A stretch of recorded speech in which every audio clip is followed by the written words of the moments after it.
Buen día, amigos y amigas, usuarios y usuarias de ANTV en Parlamentando. Estamos hoy en un tema que está unido al desarrollo de una historia cruel, una historia donde los derechos humanos parece que no estaban presentes, pese a que fue bandera del movimiento de 1958, una vez derrocada la dictadura. El Estado, a través de su estructura y sus aparatos, convirtió la disidencia, los reclamos, las defensas de la soberanía o cualquier actitud que se tenía política, la convirtió en un perseguido, un torturado, un desaparecido, haciendo de esa política una política de Estado. La razón de ellos es parte que está por investigar. Por eso es muy importante tener claro la memoria, porque la memoria determina la acción del futuro y hace un accionar en el presente.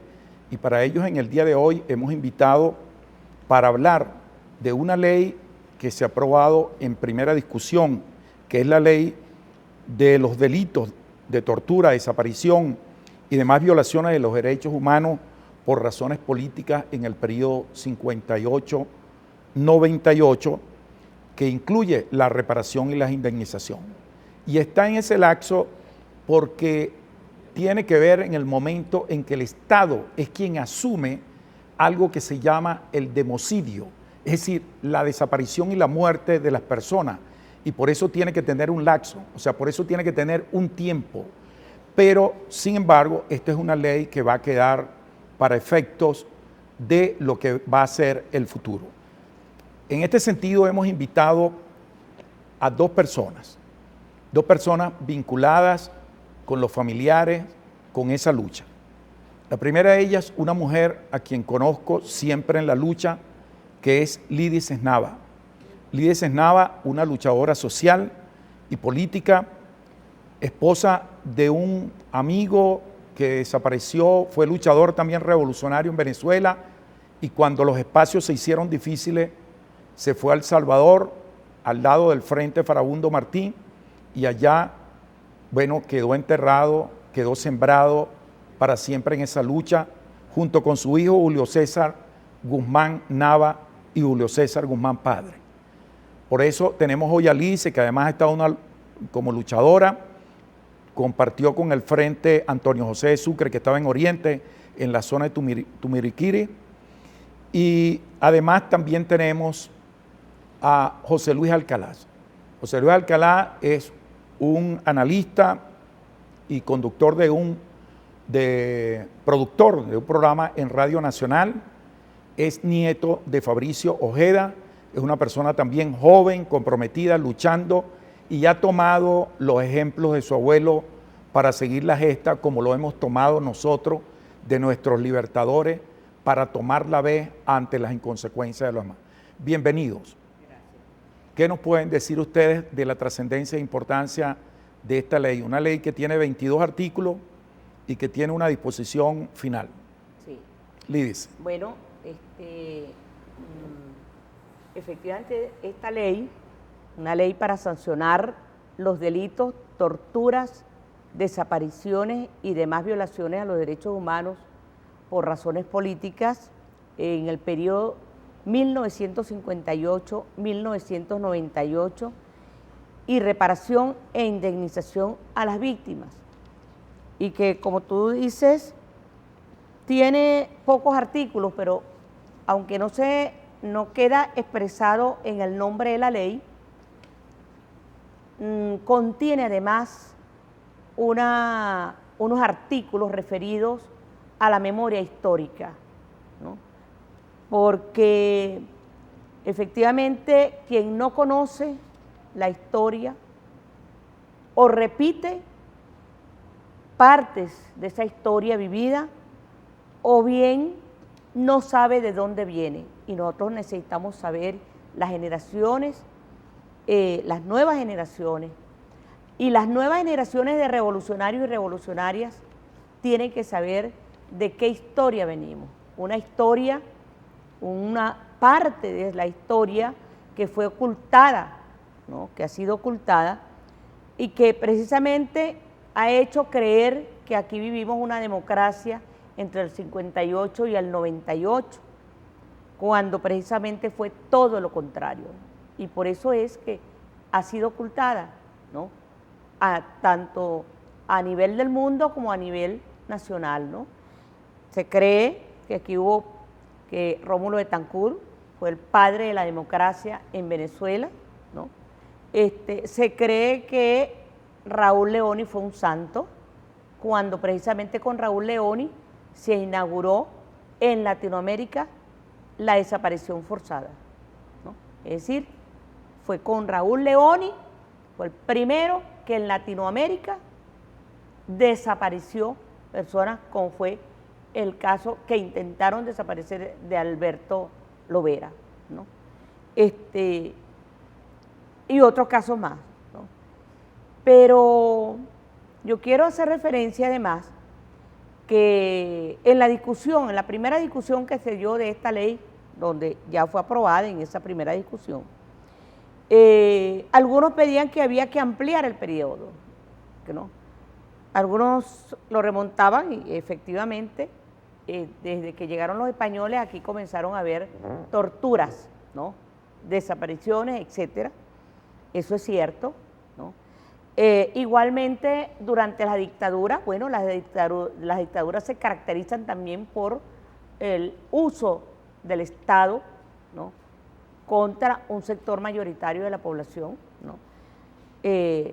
La tortura, pero no había habido desaparición, por ejemplo, ni durante la dictadura de Juan Vicente Gómez, ni durante la dictadura de Marcos Pérez Jiménez.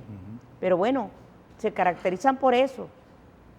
Ahora, en una democracia, precisamente no pueden darse este tipo de cosas. Y por eso es que las circunscribimos a un periodo que el mundo conoce o conoció, y aquí en el país se habla de la democracia, ¿no?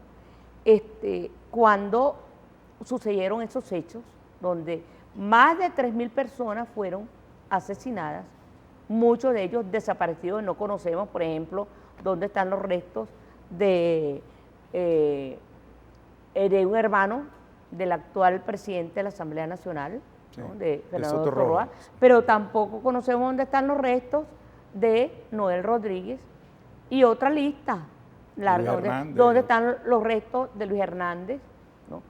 ¿Dónde están los restos de Juan Chacón Lanza, que fue quemado vivo en el campamento antiguerrillero de Cocollar en 1969, ¿no? Entonces, en el estado Sucre. En el estado Sucre, sí, al sur del estado Sucre. Y tenemos una lista larga de desaparecidos y desaparecidas. Entonces, la trascendencia de esta ley, no solamente que vamos a saldar una deuda histórica con las víctimas y con los familiares de las víctimas, ¿no? Para que se haga justicia, porque se va a hacer justicia en este proceso revolucionario, un proceso socialista, precisamente tiene el compromiso moral y político de saldar esta deuda con las víctimas precisamente porque lucharon por lo que hoy estamos construyendo en paz, que lucharon por menos, en muchos casos, menos de lo que hay hoy en nuestra Constitución de la República Bolivariana de Venezuela. Entonces, además de la memoria histórica, ¿no? Bueno, Lice, yo creo muy bien, yo creo que hay una reflexión importante que podemos concluir diciendo en este primer paso que hay que buscar esta memoria histórica, hay un lapso que está determinado porque hay una implicación del Estado como parte de una política y pudiéramos concluir así.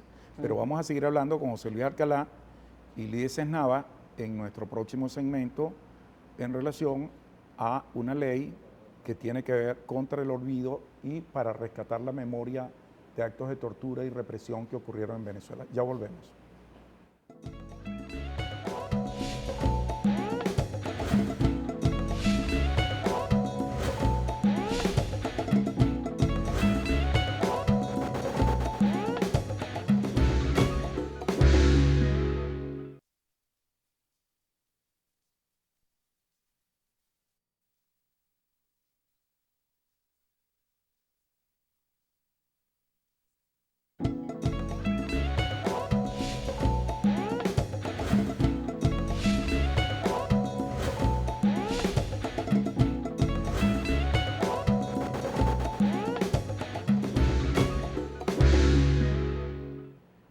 aquí estamos con nuestros invitados, Lidia Nava, luchadora social, familiares que fueron víctimas de este proceso de tortura y represión por parte del Estado, por eso fue que fue un democidio.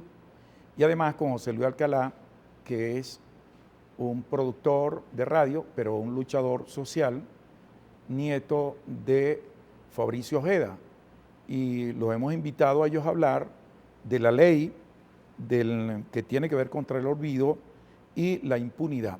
¿Qué nos puedes decir tú, José Luis, como nieto de uno de los luchadores que el 21 de junio, pues, un día como ese, en el año 66, si no falla mi memoria, pues fallecía producto de una simulación de un ahorcamiento, como para hacer ver que se había suicidado?